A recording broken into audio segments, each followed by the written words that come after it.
When explorers first began to meet different cultures around the world, they noticed something unusual about the expression of emotion.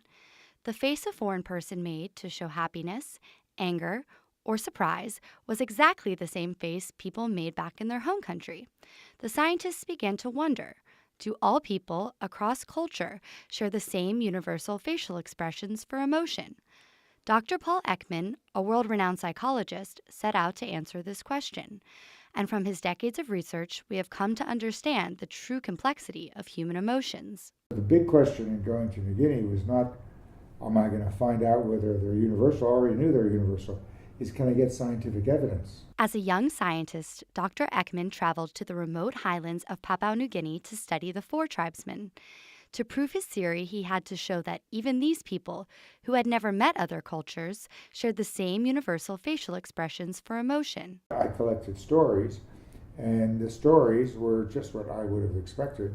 When I showed them a sad face, it was the most common story was that the child had died. And I showed them an angry face. The most common story was they're fighting or about to fight. When the four tribesmen looked at these pictures, they were actually examining the muscles of the face, searching for clues in the position of the eyes, mouth, or nose that would reveal to them how that person was feeling. A sad face showing slightly closed eyes, an angry face showing pinched eyebrows. Each emotion has its own unique signal or facial expression clue. The signal is quite loud. They're not subtle signals. You don't have to teach anybody how to recognize those seven emotions. We teach people how to recognize when someone's trying to conceal them, which is not too easy to do. Dr. Ekman is also an expert on the science of lying.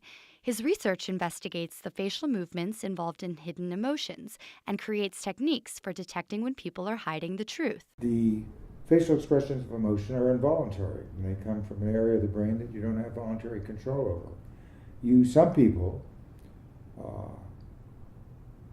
are able to acquire the ability to at least partially inhibit. We found about 5% of a normal population can completely inhibit any expression. 95% can't. 95% there'll be some kind of leakage. You'll see it in some muscles moving, or you'll see what we call a microfacial expression.